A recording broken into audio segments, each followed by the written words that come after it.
तक हमने देखा है अव्यय का पहला भेद क्रिया विशेषण अव्यय, क्रिया विशेषण के भेद हमने देखा। अब उसमें कुछ क्रिया विशेषणों के प्रयोग हम देख रहे हैं।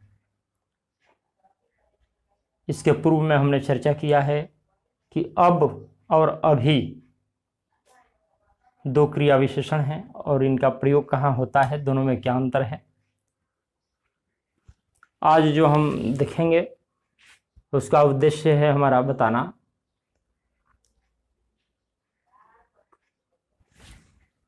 कि तीन शब्द हम लोग अधिकतर प्रयोग करते हैं, केवल, मात्र और सिर्फ। कहीं केवल का प्रयोग करते हैं, कहीं मात्र का, कहीं सिर्फ का। तो आज हम देखेंगे कि केवल, मात्र और सिर्फ का प्रयोग कहाँ होता है। न, नहीं और मत, ये तीन जो हैं इनका प्रयोग कहाँ होता है, क्या अंतर है तीनों में। बहुत और अधिक में क्या अंतर है, कहाँ प्रयोग होता है, समानता क्या है इसमें, असमानता क्या है इसमें। बहुधा, प्रायः, अक्सर में समानता और असमानता देखेंगे। जो शब्द मिलते जुलते हैं, हम लोग अक्सर एक दूसरे की जगह पर दूसरे का प्रयोग करते हैं, उसमें थोड़ा सावधानी की जरूरत है कि कहाँ बहुधा का प्रयोग होगा, कहाँ अक्सर का प्रयोग होगा, कहाँ प्रायः का। तो इन सब शब्दों का प्रयोग देखेंगे हम, ताकि थोड़ी सी भी शुद्धता नजर आने लगे लेखन में कि यहाँ बहुधा का प्रयोग होगा, यहाँ प्रायः का प्रयोग होगा, तो सुधार हो सकता है लेखन में, वाचन में, बोलने में। तो आज के टॉपिक पर हम ये देखेंगे, आज के बाद जानेंगे ये बात कि न, नहीं, मत का प्रयोग कहाँ होता है, बहुधा, प्रायः, अक्सर का प्रयोग कहाँ होता है, केवल, मात्र, सिर्फ का प्रयोग कहाँ होता है। तो आइए सबसे पहले हम देखते हैं केवल, मात्र और सिर्फ। केवल, मात्र और सिर्फ।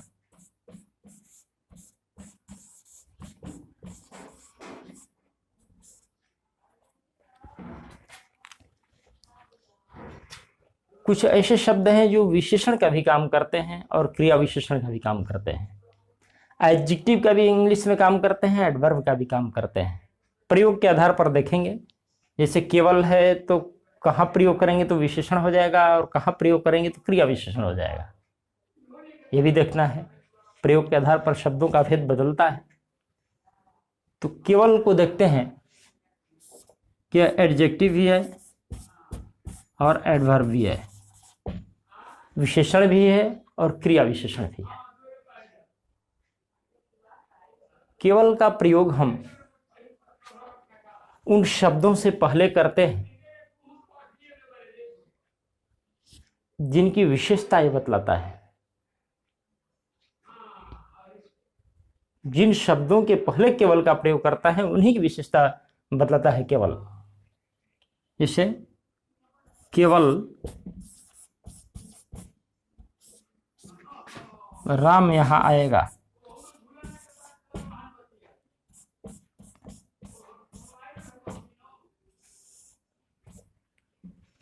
केवल राम आएगा, इतने से भी काम हो जाएगा।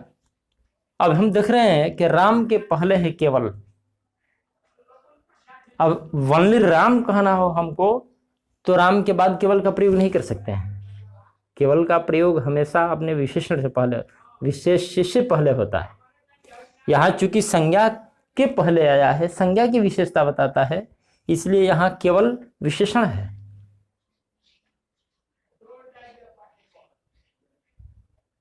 केवल लिखे हैं, एडजेक्टिव भी है, एडवर्ब भी है, यहाँ विशेषण का काम कर रहा है। पहचानने का तरीका यह है, संज्ञा के पहले है, सर्वनाम के पहले रहेगा, विशेषण का काम करेगा। केवल तुम आओगे, लेकिन हम बोल दिए कि तुम केवल खेलोगे, तो वहां खेलोगे के पहले आ गया है केवल क्रिया विशेषण का काम कर गया। तो केवल राम आएगा, इसका मतलब अर्थ भी इसमें छिपा हुआ है। हम लोग प्रयोग करते हैं, जानते हैं, हिंदी भाषी हैं। केवल राम आएगा मतलब कि राम ही आएगा और दूसरा नहीं आएगा।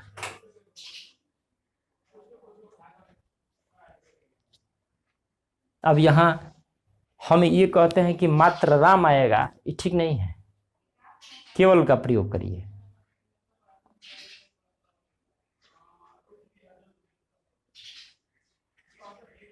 तो ये केवल राम आएगा विशेषण का काम कर रहा है।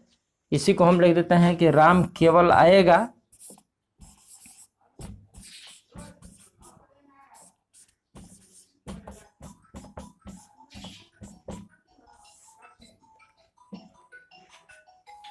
इसका मतलब हुआ कि राम केवल आएगा और कुछ नहीं करेगा, आएगा मात्र। आना महत्वपूर्ण है। यहां क्रिया विशेषण हो गया, एडवर्ब है।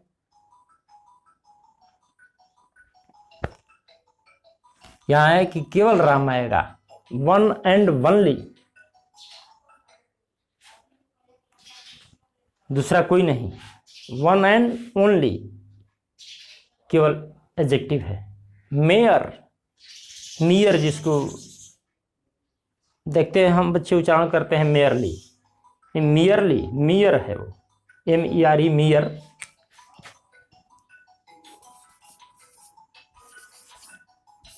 आर को साइलेंट कर देंगे तो केवल मियो हो जाएगा, लेकिन बोल लीजिए मियर, मियर, लेकिन मेयर नहीं। मियर एडजेक्टिव है और मियरली एडवर्ब है। सोल एडजेक्टिव है, सोलली एडवर्ब है।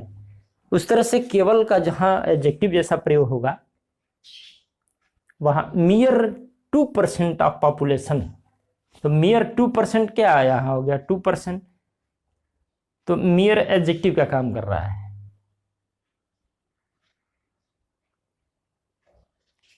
उस तरह से केवल भी कहीं एडजेक्टिव का काम कर रहा है, कहीं एडवर्ब का काम कर रहा है, और उसका अंग्रेजी होगा one and only, mere, sole, absolutely,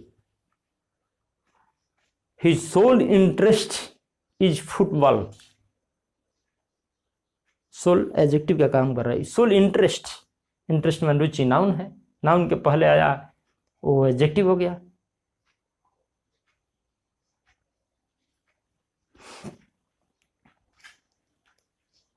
विशेषण, क्रिया विशेषण का काम करेगा तो क्रिया के बाद आएगा। I agreed to come solely,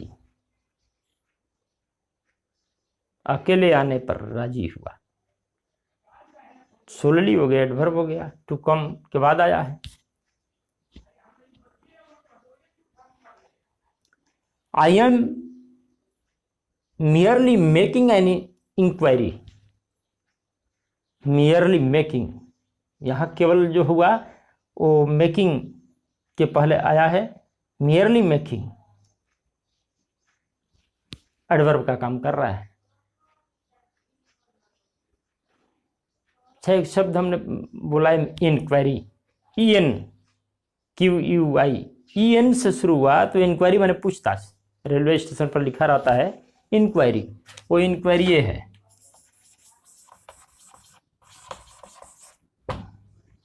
ई से शुरू होता है रेलवे स्टेशन वाला इंक्वायरी, लेकिन आई से शुरू करें इंक्वायरी तो इन्वेस्टिगेशन है, पुलिस इन्वेस्टिगेशन है, छानबीन है, वो इंक्वायरी आई से शुरू होता है। रेलवे स्टेशन पर ध्यान हम नहीं देते हैं, लेकिन इंक्वायरी बोलते हैं तो आई वाला इंक्वायरी और ई वाला इंक्वायरी में, यहां हमने बोला मेयरली मेकिंग इंक्वायरी, इंक्वायरी माने पूछताछ, कुछ जानने के लिए पूछना, सामान्य पूछताछ, ट्रेन कब आएगी उसकी इंक्वायरी हम ऐसे कर रहे हैं। पुलिस से इंक्वायरी करती है, आई हो जाता है, वहां बहुत थोड़ा थोड़ा अंतर है, शब्द का अर्थ बदल जाता है। तो केवल राम आएगा, राम केवल आएगा, तो इसकी विशेषता बता रहा है, केवल आएगा, कुछ नहीं करेगा। यहां ओनली राम आएगा और कोई नहीं आएगा। तुम केवल खाओगे, मतलब केवल खाओगे और कुछ नहीं करोगे। केवल तुम खाओगे मतलब तुम ही खाओगे और कोई नहीं खाएगा। तो जहां इसका प्रयोग होता है केवल का, उसके आधार पर हम अर्थ निकालते हैं, लेकिन हमेशा ही पहले प्रयोग होता है केवल 50 रुपये। 50 रुपीज वनली लिखेंगे तो वनली बाद में चला जाएगा, लेकिन वनली भी जिसकी विशेषता बताता है उसके पहले आता है। Only Ram will come here, only Ram. मात्र देखते हैं,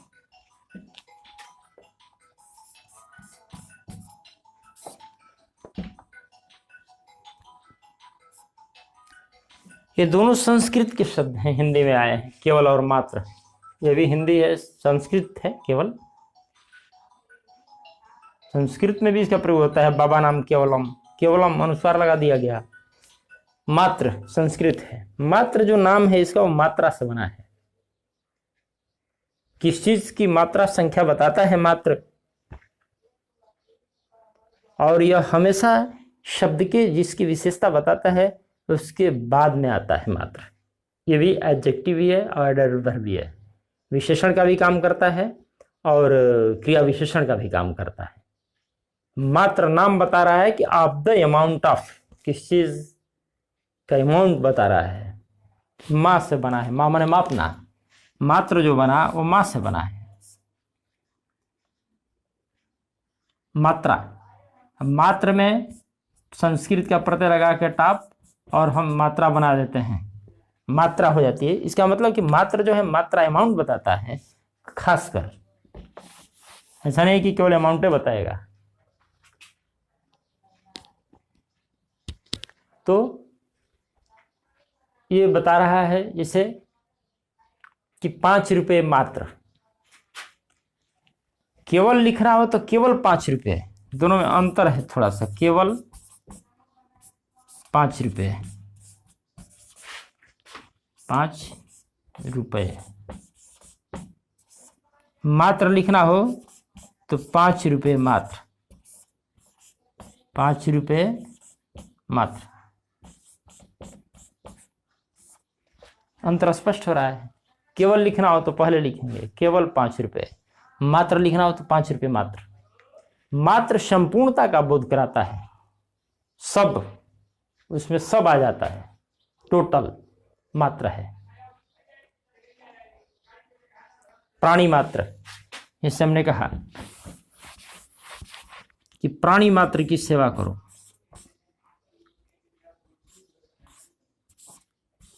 प्राणी मात्र, इसका मतलब कि सब प्राणी की, जीव मात्र पर दया करो, सब जीवों पर। मात्र सबका भी बोध कराता है। मात्र, नाम मात्र का, नाम मात्र मैंने थोड़ा सा, इन नेम ओनली, केवल नाम करने के लिए। नाम मात्र, क्षण मात्र, जस्ट ए मोमेंट। क्षण मात्र का अर्थ हुआ जस्ट ए मोमेंट। क्षण मात्र के लिए रुक जाओ, तो क्षण मात्र क्या क्रिया विशेषण हो गया। क्षण मात्र के लिए रुक जाओ, फॉर ए जस्ट मोमेंट, क्षण मात्र के लिए। तो नाम मात्र, क्षण मात्र, प्राणी मात्र, जीव मात्र, ये सब क्या है, मात्र बाद में आ रहा है और केवल पहले। दो साधारण चीजें हैं बच्चों के जानने लायक। केवल का प्रयोग करना हो पहले कर दीजिए, मात्र का प्रयोग करना हो बाद में कीजिए। किसी चीज का दाम बताना हो, किताबों पर लिखा रहता है 150 रुपये मात्र, कहीं नहीं मिलेगा कि मात्र 150 रुपये। केवल लिखना हो तो पहले रहेगा। तो ये सब है। अब हम देखते हैं कि सिर्फ क्या है।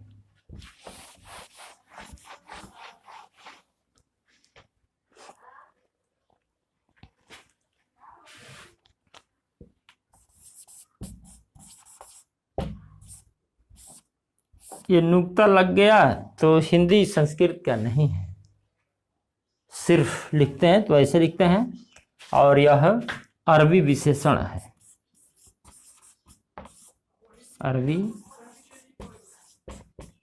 विशेषण है। हिंदी में इसका प्रयोग हम क्रिया विशेषण के रूप में भी कर लेते हैं, लेकिन अरबी में मूलतः विशेषण है, सिर्फ हम क्रिया विशेषण के रूप में इसका प्रयोग करते हैं। वही अंग्रेजी है इसकी भी, वनली, मेयरली। इसके बाद ही प्रयुक्त होता है, सिर्फ तुम ही आओगे। सिर्फ का प्रयोग मिलता जुलता है, इसलिए एक साथ चर्चा कर रहे हैं कि केवल मात्र सिर्फ, कहीं हम सिर्फ बोलते हैं, कहीं केवल बोलते हैं, कहीं मात्र बोलते हैं। सिर्फ 5 रुपए, ये भी सिर्फ जो है पहले प्रयोग होता है। तुम सिर्फ जाओगे, इसका मतलब क्या हुआ? तुम सिर्फ जाओगे मतलब जाओगे वनली, और कुछ नहीं करोगे। तुम सिर्फ खाओगे, सिर्फ राम जाएगा।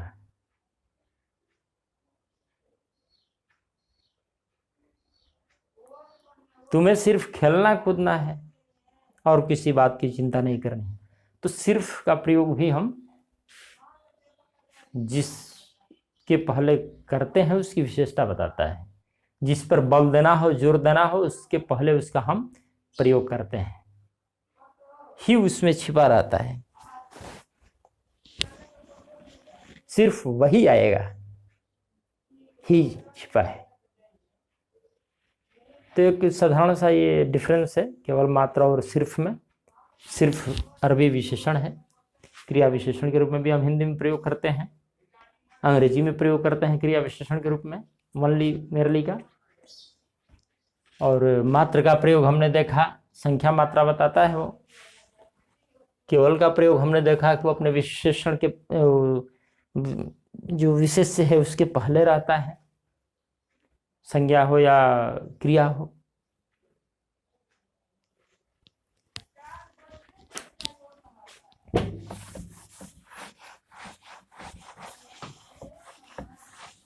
अब हम देखते हैं एक शब्द है बहुधा।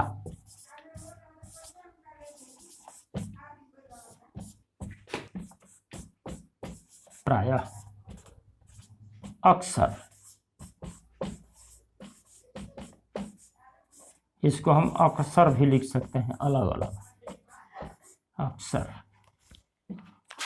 अक्सर नाम से पता चल रहा है कि यह अरबी है, अक्सर। तो बहुधा, प्रायः, अक्सर। बहुधा का अर्थ हुआ, नाम से यह स्पष्ट है, बहु प्लस धा। धा माने प्रकार, धा माने प्रकार, तरह, जिसे विधा कहते हैं। साहित्य की विधाएं, विधाएं माने क्या? जो प्रकार हैं उसके। विधा माने विशेष प्रकार से जो साहित्य का, नाटक है, कहानी है, निबंध है। विधा माने प्रकार, विविध प्रकार के बोलते हैं हम। विध, विविध, विध क्या है? विधा ही है। विधि क्या है? वो भी काम करने का तरीका है, वो भी प्रकार है कि किस प्रकार काम करेंगे, वो विधि वही है। तो बहुधा माने बहुत प्रकार से। कोई काम हम यदि बहुत प्रकार से करते हैं, बहुत बार करते हैं, विभिन्न ढंगों से, भिन्न भिन्न रूपों में करते हैं, वो बहुधा है। बहुत प्रकार से, विविध, भिन्न भिन्न रूप से, इन मेनी वेज। मतलब ये तरीका, रास्ता बता रहा है कि कई रास्तों से, कई तरीकों से, कई रूपों में बहुधा है। Eight many times, often, generally, बहुधा। प्रकार का बोध कराता है, भिन्न भिन्न तरीके का बोध कराता है, लेकिन बहुत प्रकार, वो इसमें बहु लगा हुआ है।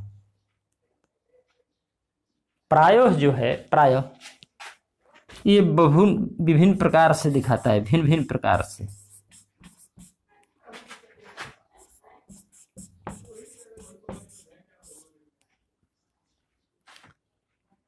बहुत रूपों में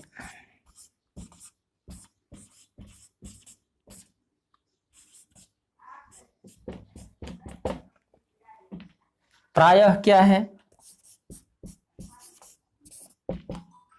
ये भी ऑफन है, OFTEN।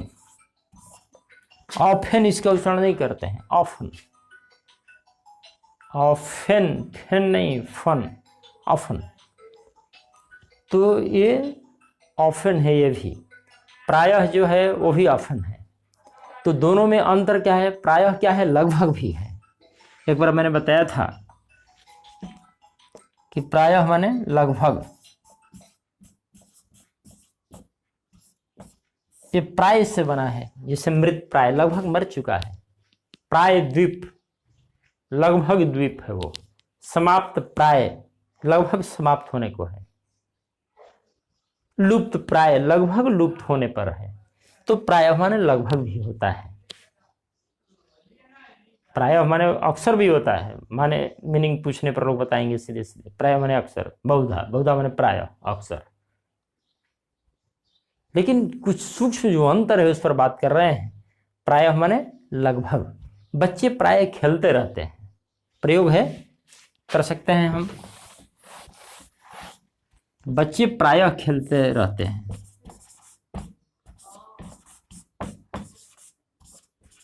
प्रायः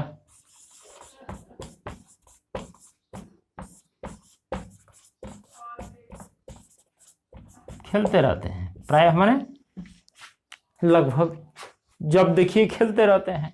या हम बहुधा का प्रयोग कर दे, बहुधा माने बहुत प्रकार से खेलते रहते हैं। कभी ये खेल, कभी वो खेल, कभी इस रूप में खेल, कभी वो रूप में खेल।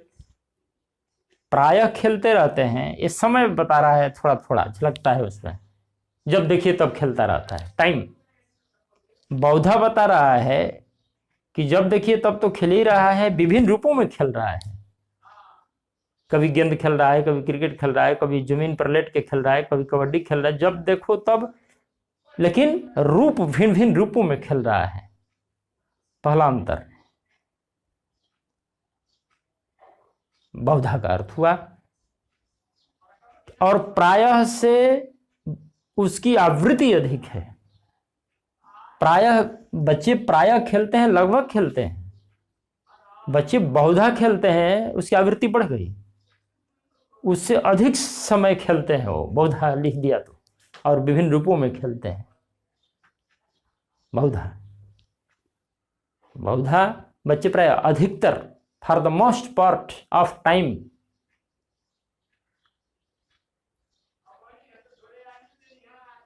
तो बहुधा में प्रायः से अधिक समय खेलने का बोध होता है। प्रायः से अधिक समय, लगभग, बच्चे प्रायः खेलते, अधिकतर। प्रायः में कहीं वो प्रायः आते रहते हैं, इसका मतलब कि आते रहते हैं, जल्दी जल्दी आते हैं, प्रायः आते रहते हैं। लेकिन लिख दें हम कि वो बहुधा आते रहते हैं, तो उससे भी और जल्दी जल्दी हो गया। बहुधा माने बहुत का सेंस है उसमें, प्रायः से अधिक बार का सेंस है, उसकी आवृत्ति अधिक है। ऑफन प्रायः है, वो भी नियरली है, वो लगभग, बीच बीच में आते रहते हैं। वह प्रायः आते रहते हैं कि मतलब बीच बीच में आते रहते हैं। वो बहुधा आते रहते हैं मतलब कि उससे ज्यादा बार आते हैं। बीच बीच में प्रायः बोध कराता है, ऑलमोस्ट का बोध कराता है, ये अप्रॉक्सीमेटली का बोध कराता है वो प्रायः। लेकिन बहुधा में एक बात याद रखेंगे कि उससे अधिक बार आवृत्ति की बोध होती है बहुधा। मैं प्रायः रोज पढ़ता हूं, जबकि आप बहुधा नहीं पढ़ते। इसका मतलब क्या हुआ? मैं प्रायः रोज पढ़ता हूं, जबकि आप बहुधा नहीं पढ़ते। बहुधा माने अधिकतर नहीं पढ़ते हैं, प्रायः से अधिक हो गया वो। मैं प्रायः रोज पढ़ता हूं माने कि जब देखिए पढ़ता हूं। आप बहुधा नहीं पढ़ते मतलब कि हमसे अधिक नहीं पढ़ते हैं, जितना हम नहीं पढ़ते हैं उससे आप अधिक नहीं पढ़ते हैं। प्रायः पढ़ते हैं कि मतलब ये थोड़े है कि ऑलवेज नहीं, ऑलमोस्ट पढ़ते रहते हैं। जब देखिए आप बहुधा पढ़ते रहते हैं बोल दें तो हमसे अधिक पढ़ता है वो प्रायः से, हम प्रायः पढ़ते रहते हैं वो बहुधा पढ़ता रहता है तो हमसे अधिक पढ़ता है, और कई रूपों में वो पढ़ रहा है। बहुधा का अर्थ ये झलकता है।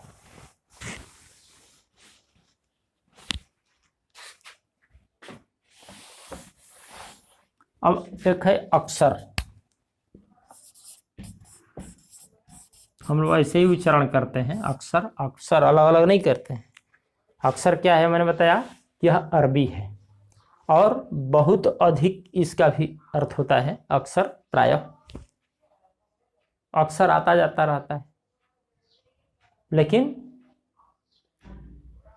इसमें भी गैप है कुछ, बहुधा से कम आता जाता है अक्षर। अक्सर सिनेमा हॉल में दिखता है वो भी ऑप्शन है, वो भी जनरली है। अक्सर अरबी का है और ये बहुधा प्रायः जो है संस्कृत के शब्द हैं,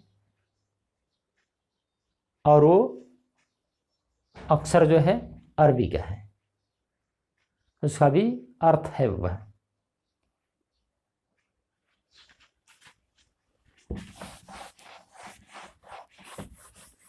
तो अब हम सोचते हैं कि जब आप प्रयोग करेंगे बहुधा और प्रायः का तो सोच समझ के प्रयोग करेंगे। जो सेंस है अंदर से कहने का, उस सेंस के आधार पर प्रयोग करेंगे। बहुधा करें कि प्रायः करें, जो कहना चाह रहे हैं। हम कहना चाह रहे हैं कि आप बहुत बार पढ़ रहे हैं, बहुत रूपों में पढ़ रहे हैं, आप कहें प्रायः तो अर्थ प्रकट नहीं हुआ जो हम कहना चाह रहे हैं। तो शब्दों के प्रयोग में यहाँ सावधान रहने की जरूरत है कि हमारी जो भावना है कहने की, हमारा जो अभिप्राय है कहने का, वो प्रकट हो, और वो किस शब्द से प्रकट होगा इसके लिए भाषा और व्याकरण पढ़ना जरूरी है। हम जो कहना चाह रहे हैं उसके लिए उचित शब्द का चयन कैसे करें। अब आते हैं, एक शब्द और है बहुत और अधिक।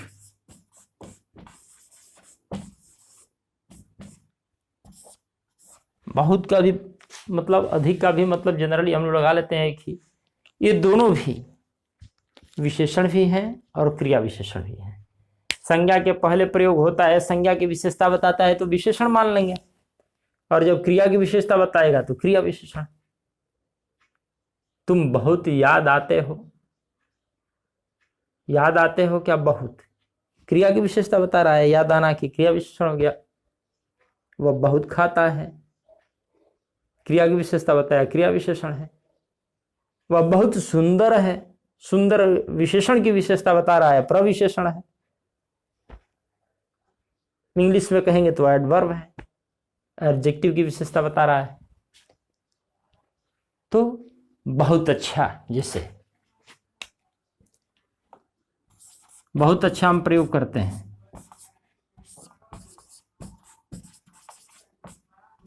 इसकी अंग्रेजी दे सकते हैं वेरी गुड, बहुत अच्छा, वेरी गुड। यहां अच्छा विशेषण है अपने आप में, गुड, अच्छा, और इसकी विशेषता बता रहा है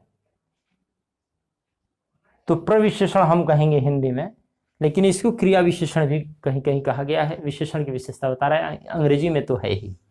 एडजेक्टिव है गुड, और एडजेक्टिव की विशेषता बता रहा है वेरी, तो वेरी यहाँ एडवर्ब है। ये तो क्लियर है, इसका दूसरा कोई नाम नहीं, ये एडवर्ब है वेरी यहाँ। लेकिन इसका एक हिंदी में दूसरा नाम है प्रविशेषण, क्रिया विशेषण भी कहते हैं लोग, लेकिन जब अलग नाम है तो प्रविशेषण। परीक्षा में आता है तो वह बहुत अच्छा है, बहुत क्या है इसमें, तो प्रविशेषण है हिंदी में। अब इसी के जगह पर हम प्रयोग कर देते हैं यदि अधिक,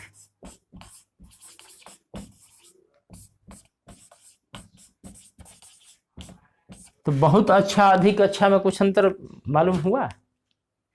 बहुत अच्छा क्या है और अधिक अच्छा क्या है। जो हम कहना चाह रहे हैं वो प्रकट हो रहा है कि उल्टा बोल दे रहे हैं। अधिक अच्छा का क्या अर्थ हुआ? अब बहुत अच्छा का, अधिक अच्छा का अर्थ हो जाएगा बेटर। ये अधिक तुलना का बोध करा रहा है। अधिक अच्छा, दोनों में अंतर स्पष्ट हो रहा है। यहाँ बहुत का क्या अर्थ है? बहुत अच्छा कहना चाह रहे हैं वेरी गुड को, और अधिक अच्छा का मतलब किसी दूसरे से अच्छा। बहुत अच्छा किसी से तुलना नहीं कर रहे हैं। अधिक अच्छा जो बोले इसका मतलब कि अपेक्षाकृत अच्छा, किसी दूसरे की तुलना में अच्छा है, इसलिए बेटर अंग्रेजी दी है उसके। अंतर स्पष्ट हो गया। ये बहुत खूब प्रयोग एक है। बहुत खूब प्रशंसा के अर्थ में हम प्रयोग करते हैं। किसी ने बहुत अच्छा काम किया तो बहुत खूब है। तो क्या है ये? स्प्लेंडिड।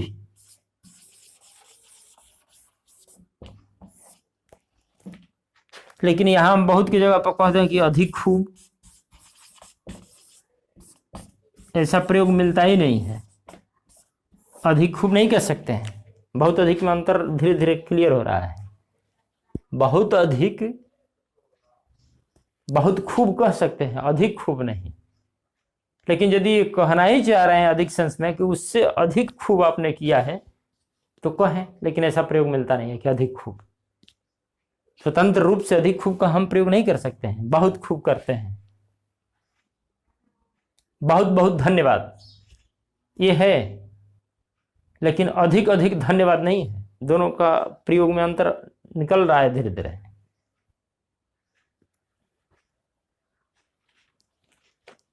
बहुत बहुत धन्यवाद, लेकिन अधिक अधिक धन्यवाद नहीं। बहुत अधिक,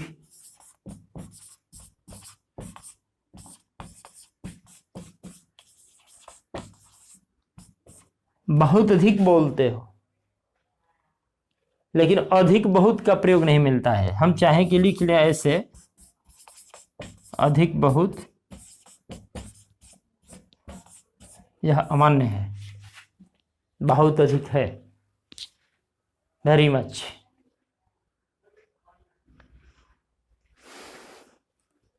अधिक बहुत नहीं होता। बहुत कुछ कह सकते हैं, अधिक कुछ नहीं होता है। बहुत ही, लेकिन अधिक ही नहीं। तो बहुत की जगह पर अधिक प्रयोग करें, अधिक की जगह पर बहुत प्रयोग करें, ऐसा नहीं है। वह बहुत खाता है, अब वह अधिक खाता है, दोनों में अंतर हो गया। बहुत का मतलब अधिक तुलनाकृत, वह अधिक खाता है मतलब हमसे अधिक खाता है, उससे अधिक खाता है, कहीं कहने का सेंस है। बहुत हुआ तो 100 रुपये दिए। भोजपुरी में हम लोग कहते हैं कि बड़ा ध्यान तो 100 रुपया ध्यान। वो क्या है? बहुत ही है। बहुत दिए तो 100 रुपया दिए। बहुत हुआ तो 100 रुपये दे। बहुत क्रिया विशेषण है यहाँ। बहुत है उसको कहते हैं हम लोग एनफ, बहुत है।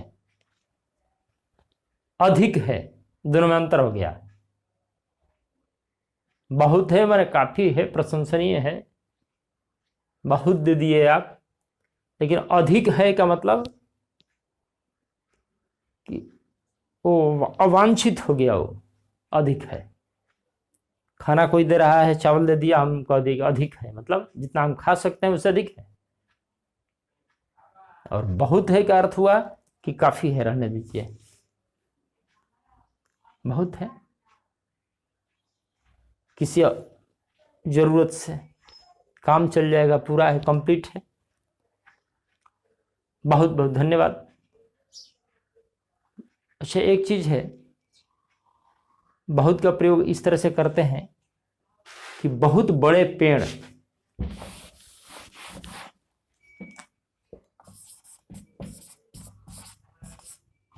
बहुत बड़े पेड़।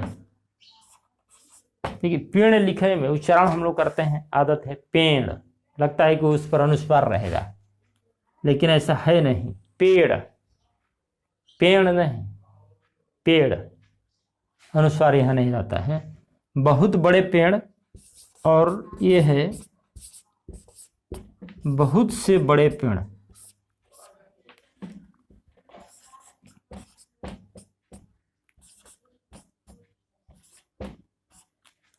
दोनों में अंतर हो गया।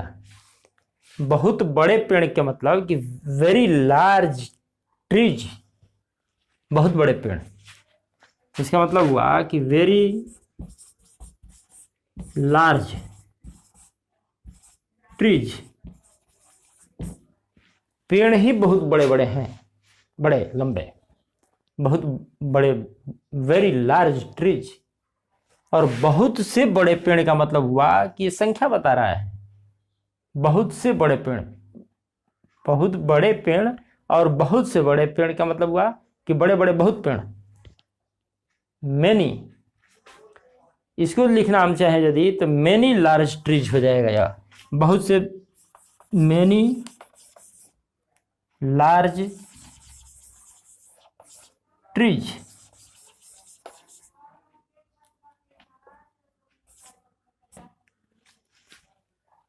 बहुत बड़े पेड़, वेरी लार्ज ट्रीज, लंबे बड़े पेड़।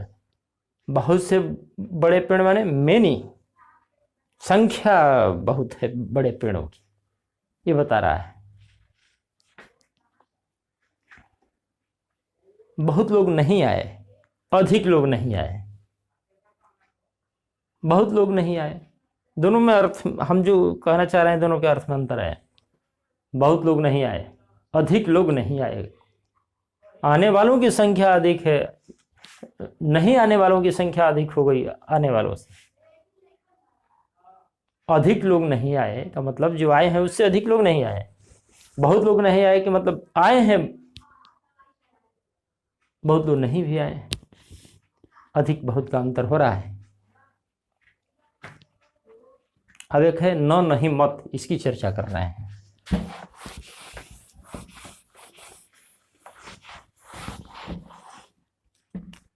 न का प्रयोग, नहीं का प्रयोग और मत का प्रयोग। नहीं, कहीं कहीं देखिएगा आप ऐसे भी नहीं लिखा मिलता है, नहीं, नहीं, नाही। ये सब ब्रज भाषा का है। उधो मोहि ब्रज विसरत नाही, ये जो इस तरह से लिखा हुआ मिलेगा हिंदी में भी कविताओं में, लेकिन ब्रज भाषा में अवधि में इस तरह का है, नहीं, नाही। लेकिन हम जो लिखते हैं वो है इस तरह से, न, नहीं, मत। यदि अनुस्वार नहीं दे, यहां केवल नहीं लिख दें तो इसका अर्थ हो जाता है निश्चय ही नहीं, संस्कृत का हो जाता है नहीं।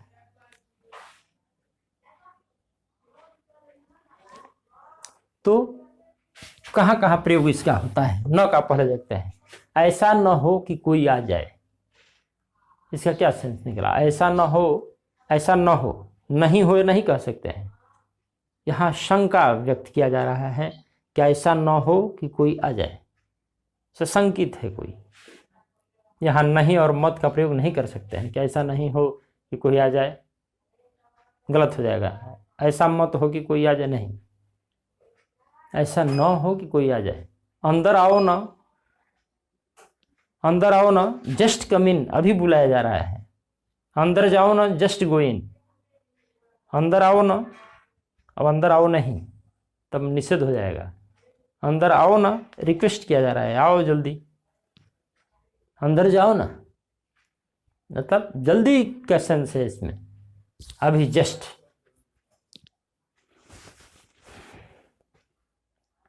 आप जानते हैं ना, एक न का प्रयोग कैसा है? आप जानते हैं ना, आप जानते हैं ना, आप जानते हैं, यू नो।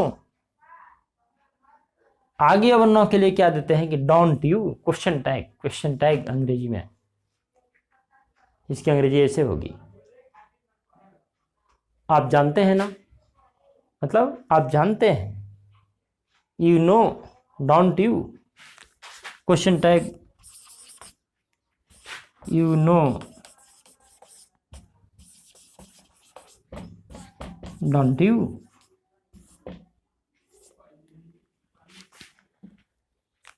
क्वेश्चन टैग 9वीं 10वीं कक्षा में बताया जाता है, स्ट्रक्चर है क्वेश्चन टैग। आप जानते हैं ना, हम नहीं मत नहीं लिख सकते हैं यहाँ। अब होता है जिसे न में नाइदर नॉर, वह न आया और न गया।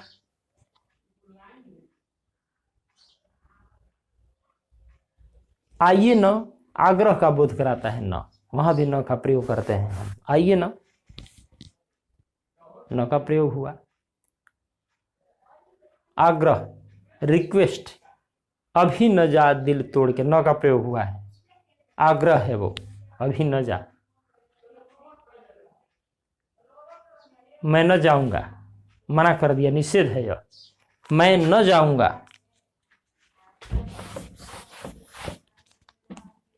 मैं न जाऊंगा, निषेध है यह,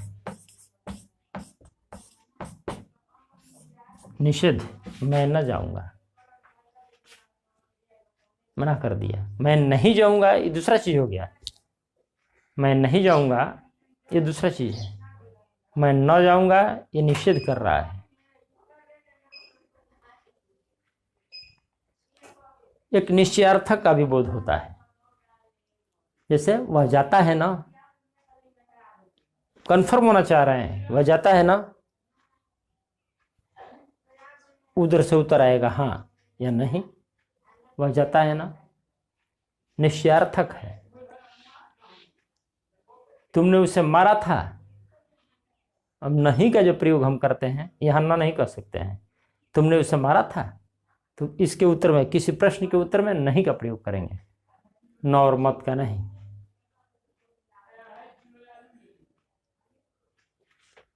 एक और चीज न का यह अर्थ आता है, वहां जो गाड़ी रखी है ना वो मेरी है। न का प्रयोग कैसे हो रहा है? वहां जो गाड़ी रखी है ना वो मेरी है। Do you see the car, किसी बना रहे हैं अंग्रेजी, इसकी सेंस क्या है? वह जो गाड़ी है ना, इसका मतलब कि इसको यदि हम बनाना चाहें तो वहां do you see the car over there, वहां जो गाड़ी खड़ी है ना, do you see the car over there, वह मेरी है। तो यहां न का प्रयोग हो रहा है। नहीं का प्रयोग, वह नहीं पढ़ता है, सीधे निगेशन का बोध कराता है, नकारात्मकता का बोध कराता है, नहीं का बोध कराता है, वह नहीं पढ़ता है। यहां न और मत का प्रयोग नहीं कर सकते हैं।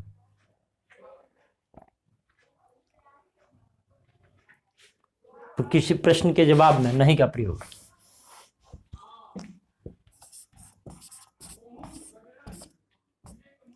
निगेशन है, वह नहीं पढ़ता है। किसी प्रश्न के जवाब में क्या वह आता है? नहीं। तुमने उसे मारा था? नहीं। तुम जाओ नहीं तो मैं चला जाऊंगा, अन्यथा का यह बोध कराता है। प्रश्न के उत्तर में इसका प्रयोग हुआ, अन्यथा का भी बोध कराता है। तुम जाओ नहीं तो मैं चला जाऊंगा, अदरवाइज, वो नहीं का प्रयोग हुआ। यहां एक तुच्छता का भी बोध कराता है। मेरी आय नहीं के बराबर है, मेरी आय न के बराबर है अलग चीज हुआ, लेकिन मेरी आय नहीं के बराबर है मतलब तुच्छ है, नहीं सही, कोई बात नहीं। यहां भी नहीं का प्रयोग करते हैं, नहीं सही, चलिए कोई बात नहीं, कोई बात नहीं, क्यों नहीं, वाई नॉट,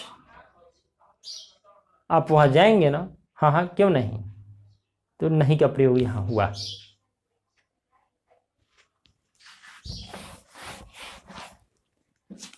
ये सब निगेटिव वाला चीज है। मत, मत का मतलब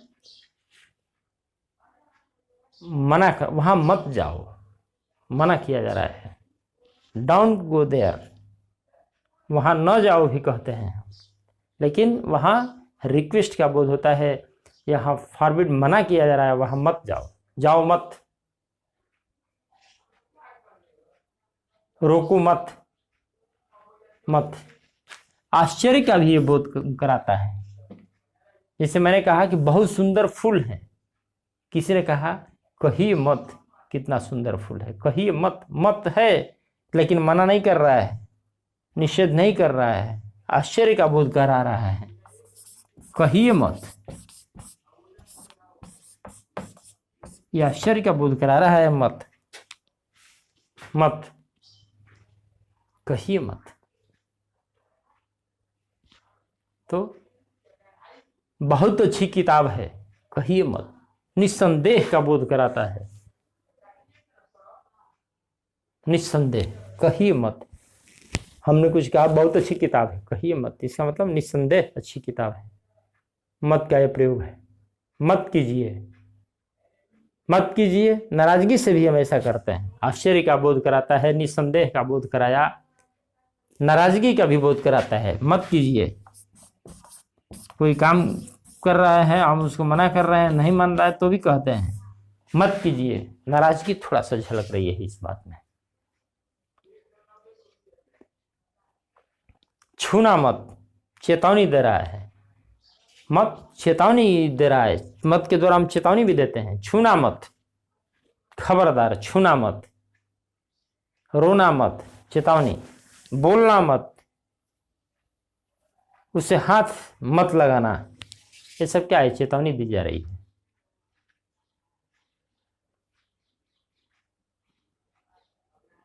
तो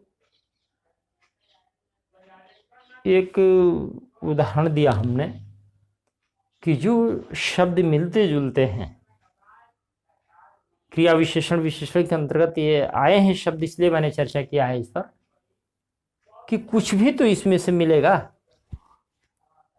कि भाई दो शब्द हैं, कहाँ इसका प्रयोग होना चाहिए कहाँ नहीं। थोड़ा सा सावधान रहेंगे, अच्छा लगेगा लिखने में, बोलने में, कहने में। और एक चीज कि ध्यान रहना चाहिए टेक्स्ट बुक पढ़ते समय कि कहाँ किस चीज का प्रयोग हुआ है। कहीं भी प्रयोग हुआ है तो कोई ना कोई शब्द प्रयोग हुआ, हर वाक्य पर ध्यान देंगे तो कुछ मिलेगा। हम लोग इतना संग्रह करके कैसे रखते हैं? ध्यान है, बको ध्यानम, ये वाक्य है तो इसमें कौन कौन से शब्द आए हैं, यहाँ ये शब्द क्यों प्रयोग हुआ है, इसके स्थान पर ये क्यों नहीं हुआ। काव्य चेष्टा बको ध्यानम, ध्यान है कि देखें क्या क्या शब्द, केवल पढ़ नहीं रहे हैं कि ऐसे पढ़ रहे हैं सरसरी निगाह से। यदि ध्यान है तो शब्दों पर भी ध्यान है, वर्तनी पर ध्यान है, कौन शब्द पहले आया कौन बाद में आया, इसका यहाँ क्या अर्थ है वहाँ क्या अर्थ है। पढ़ना बहुत चीज है। एक कहानी को पढ़ रहे हैं तो बहुत चीज पढ़ रहे हैं उसमें। इस नजरिए से पढ़ के देखिएगा, उस आनंद की कोई सीमा नहीं रहेगी। जो कहानी आप बचपन में पढ़े हैं, बड़े होने पर पढ़े, उसको फिर से पढ़िए इस नजरिए से कि उसमें हम विराम चिन्हों का ख्याल रखेंगे, वर्तनी का ख्याल रखेंगे, शब्दों के संयोजन का ख्याल रखेंगे, कौन शब्द आया है तो किस भेद में है, वो संज्ञा है, सर्वनाम है, विशेषण है, क्रिया विशेषण है तो कौन संज्ञा है, वो क्रिया विशेषण है तो कौन क्रिया विशेषण है, एडवर्ब ऑफ प्लेस है, टाइम है, मैनर है। इस सब के लिए हिंदी, इंग्लिश, संस्कृत, सब व्याकरण, सब भाषाओं के लिए है। ऐसा नहीं कि हिंदी की बात हम कर रहे हैं, सब भाषाओं की बात है। ऐसे पढ़ा जाना चाहिए। केवल व्याकरण के 20 अध्याय पढ़ लेने से नहीं होता है। वो पढ़ने के बाद, जान लेने के बाद उसका व्यवहार में प्रयोग होना चाहिए कि जब हम कोई अब कहानी पढ़ें, कविता पढ़ें तो ध्यान रहे कि शब्द का कहाँ प्रयोग हो रहा है, कैसे। स्वतः शब्द भंडार बढ़ता जाएगा। धन्यवाद।